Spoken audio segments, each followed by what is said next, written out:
नमस्कार दोस्तों, आप सभी का बहुत बहुत स्वागत है। दोस्तों, आज की इस वीडियो में हम बात करने वाले हैं महीने का आखिरी दिन यानी 31 अगस्त सोमवार का दिन और महीने का पहला दिन यानी 1 सितंबर 2020 का समय आपके लिए कैसा साबित होगा। इन दो दिनों के राशिफल के बारे में आज की इस वीडियो में बात करेंगे।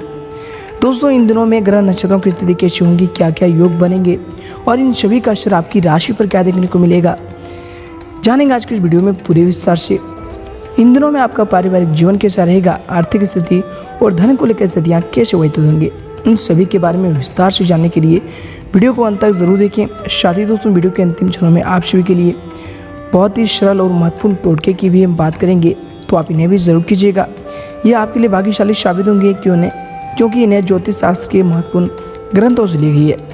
तो चलिए दोस्तों, बात करते ही पहले जान लेते हैं इन दो दिनों की ग्रह नक्षत्रों की स्थिति, तिथि और योगों के बारे में। 31 अगस्त की बात करें तो दोस्तों, इस दिन शुक्ल पक्ष की त्रयोदशी तिथि जो है सुबह के 8:49 रहेगा। उसके उपरांत चतुर्दशी तिथि प्रारंभ हो जाएगा। नक्षत्र की अगर बात करें तो इस दिन श्रवण नाम का नक्षत्र रहेगा जो कि शाम के 3:04 रहेगा। उसके उपरांत घनिष्ठा प्रारंभ हो जाएगा।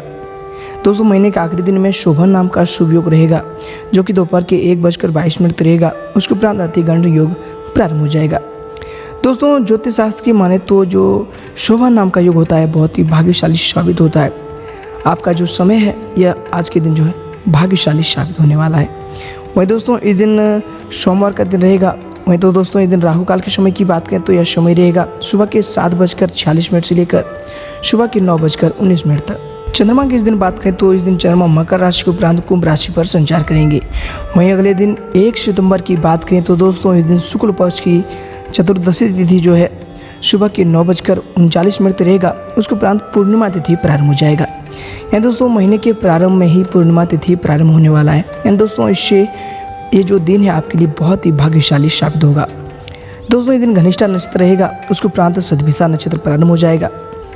अतिगंड नाम का योग जो है दोपहर के 1:04 रहेगा। उसके उपरांत शुक्रमा नाम का शुभ योग प्रारंभ हो जाएगा। दोस्तों, 1 सितंबर के दिन मंगलवार का दिन रहेगा। तो दोस्तों, इस दिन आपका सभी कार्य मंगलमय की तरह से पूरे होंगे। बस आपको अशुभ समय का ध्यान रखना है। तो दोस्तों, 1 सितंबर के दिन अशुभ समय रहेगा शाम के 3:33 से लेकर शाम के 5:07 तक। चंद्रमा इस दिन जो है कुंभ राशि पर ही संचार करेंगे। तो दोस्तों, इन दो दिनों की जो ग्रह नक्षत्रों की स्थिति है, तिथि और शुभ योगों को मिलाकर आपकी राशि पर इनका क्या प्रभाव होता है, चलिए दोस्तों बात करते हैं पूरे विस्तार से। दोस्तों, यह समय आर्थिक लाभ प्राप्त होने के अच्छे अवसर प्राप्त होंगे। आपके कार्य व्यवसाय से संबंधित अच्छी सफलता आपको प्राप्त होगी।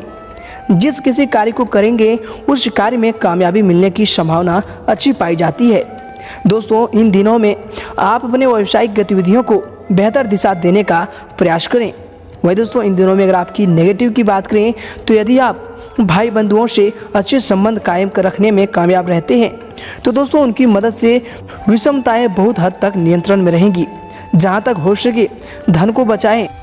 दोस्तों, यह समय आप कुछ नए लक्ष्य निर्धारित करेंगे एवं उनको जल्द से जल्द प्राप्त करने के प्रयास करेंगे। हालांकि दोस्तों, गणेश जी आपको धैर्य से आगे बढ़ने का सलाह देते हैं। दोस्तों, इन समयों में आपके जो दिन है आपके लिए विपरीत परिस्थितियां वाला कहा भी जा सकता है। दोस्तों, यह समय आपको अपने लक्ष्य प्राप्त करने के लिए संघर्ष करना पड़ सकता है।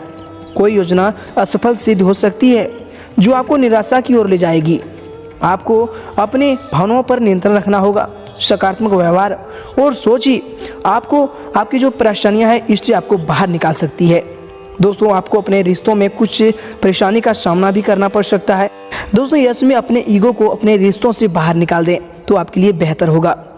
वही दोस्तों, यह समय आपकी करियर को लेकर बात करें तो आपके करियर के लिए लक्ष्य निर्धारित करने के लिए एक अच्छा दिन होगा। आप मदद के लिए अपने गुरु से बात कर सकते हैं। दोस्तों, इन दिनों में आवश्यक है कि किसी तरह का कोई विवाद उत्पन्न न हो, अन्यथा आपको परेशानी ज़्यादा हो सकती है। कामकाज भी यश इससे प्रभावित होगा। वही दोस्तों, इन दिनों अगर आपकी लव लाइफ की बात करें तो आप काफ़ी बैलेंस करके चल सकते हैं, जिसमें प्रेमी को भी पूरा समय देकर उनकी सभी शिकायतों को दूर कर सकेंगे। दूसरी ओर आप अपने मित्रों व परिवारजनों के प्रति अपनी जिम्मेदारियों को निभाने का भी इसमें पूरा प्रयास कर सकते हैं। दोस्तों, इन दिनों में अपने पार्टनर की जो प्राइवेसी है उनका आप ध्यान रखें। निजी जीवन में दखलंदाजी बिल्कुल ना करें, आपके रिश्ते को ये प्रभावित कर सकती है। वही दोस्तों इन दिनों में अगर आपकी हेल्थ को लेकर बात करें तो दोस्तों यश में दांत या फिर दाढ़ी जो है उसमें आपको कुछ दर्द हो सकता है। दोस्तों यश में जो जातक वृद्ध हैं उनको घुटनों में कुछ तकलीफ भी यश में रहेगी। वही दोस्तों यश में आपका भाग्यशाली रंग रहेगा आसमानी और भाग्यशाली अंक रहेगा 6। वहीं दोस्तों यह जो समय है शिक्षक और मार्गदर्शकों के लिए बहुत ही अच्छा रहेगा। बड़ी कंपनियों में कार्य करने वाले व्यक्तियों के लिए भी यह समय प्रतिकारक दिन हो सकते हैं। दोस्तों ऐसा गणेश जी कहते हैं। वहीं दोस्तों इन दिनों में अगर आपकी वित्तीय स्थिति यानी धन को लेकर बात करें तो आप अपने काम में रचनात्मक हो जाएंगे यश में, ऐसा गणेश जी का भविष्यवाणी है। आपके विचारों में बिजनेस में सकारात्मक परिणाम लेकर आएगा। दोस्तों इन दिनों में टीम के साथियों में रचनात्मकता को प्रोत्साहित करने के लिए आपको इनोवेशन पर अधिक ध्यान देना होगा। आपको अपने वरिष्ठ अधिकारियों से निश्चित रूप से जो है प्रशंसा प्राप्त हो सकती है। वही दोस्तों यश में आपकी आर्थिक स्थिति की बात करें तो यह दिन इंगित करता है कि आप पैसों की मदद से अपने जीवन शैली को बनाए रख सकेंगे, इसमें कोई भी समझौता नहीं करेंगे। ठीक इसी समय आप अधिक पैसे कमाने के लिए भी उगत सकते हैं। वही दोस्तों अगर आप गुस्सा करेंगे तो आपकी सारी ऊर्जा यूं ही बेकार हो सकती है। इसके बजाय आपको इन दिनों में अपने समय और ऊर्जा का सही प्रयोग करना चाहिए, अपने कार्यों में उपयोग नहीं करना चाहिए। आपका स्वास्थ्य यश में बहुत ही अच्छा रहेगा। यदि आप थकान नहीं चाहते हैं तो चीज़ों को लेकर सकारात्मक रहें।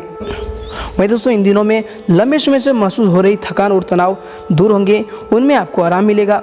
दोस्तों इन परेशानियों से अस्थायी निजात पाने के लिए आप अपने जीवन शैली में बदलाव लाने की कोशिश करें और दोस्तों यह बदलाव लाने का सही समय भी होगा। दोस्तों यश में जीवन शैली से पैसे से जुड़े किसी भी मुद्दे को लेकर बहस करने की आशंका भी बन सकती है। यश में आप किसी पैसे से संबंधित कोई भी जो कार्य है उनमें बहस कर सकते हैं, इससे आप थोड़ा सावधानी बरतें। दोस्तों अपने वाणी पर जो है संयम रखें और कोई भी बात को यश में आप सोच समझ कर ही बोलें। वही दोस्तों यश में फिजूल खर्ची पर आपकी साथी जो है आपको लेक्चर दे सकता है। नाती पोतों से यश में काफ़ी खुशी मिल सकती है। जो लोग अब तक सिंगल हैं उनकी मुलाकात यश में कुछ खास होने की संभावना बन रही है। लेकिन दोस्तों बात को आगे बढ़ाने से पहले यह बात ज़रूर जान लें कि कहीं वो किसी अन्य व्यक्ति के साथ तो रिश्ते में न हो। दोस्तों यश में कोई रोचक उपन्यास या फिर मैगजीन को पढ़ के आप समयों को व्यतीत कर पाएंगे। दोस्तों यश में शादी से ठीक पहले के खूबसूरत दिनों की याद भी ताज़ा हो सकती है। वहीं दोस्तों छेड़छाड़, आगे पीछे घूमना और इजहार गर्माहट पैदा करेंगे। दोस्तों यश में अपना पसंदीदा संगीत सुनना आपको एक चाय के प्याले से अधिक ताजगी का अनुभव दे सकता है। वही दोस्तों यश में आप कांसे के एक गोल टुकड़े को हरे कपड़े में लपेटकर जेब में रखने से आपकी आर्थिक स्थिति जो है यह समय सुधरेगी। तो आइए दोस्तों इसके बाद अब बात करते हैं एक और महत्वपूर्ण टोटके के बारे में। दोस्तों ये टोटका आपके भविष्य को भी बदल सकता है और आपके जीवन में खुशियों का आगमन करेगा। तो चलिए दोस्तों बात करते हैं। दोस्तों इन दिनों में आप बाहर से जब भी अपने घर में प्रवेश करें तो दोस्तों कभी खाली हाथ अपने जो है घर में प्रवेश ना करें। घर में हमेशा कुछ ना कुछ लेकर आप प्रवेश करें, चाहे वो पेड़ का पत्ता ही क्यों न हो। इससे दोस्तों आपके घर में जो है माँ लक्ष्मी का वास रहेगा, क्योंकि दोस्तों खालीपन जो है दरिद्रता का नक्षत्र होता है। दोस्तों अगर खाली हाथ आप घर में जाएंगे तो दरिद्रता और अधिक बढ़ेगा। अगर आप घर में कुछ लेके जाते हैं तो दोस्तों आपके घर से है कुछ आने की संभावना अधिक रहेगी, आप घर से कुछ जाने की संभावना बहुत कम रहेगी। तो दोस्तों और इससे अधिक जानकारी के लिए वीडियो को लाइक कर दें, चैनल को सब्सक्राइब करके बेल आइकन को प्रेस कर दें, ताकि दोस्तों अधिक जानकारियाँ आप तक मिलती रहे। धन्यवाद।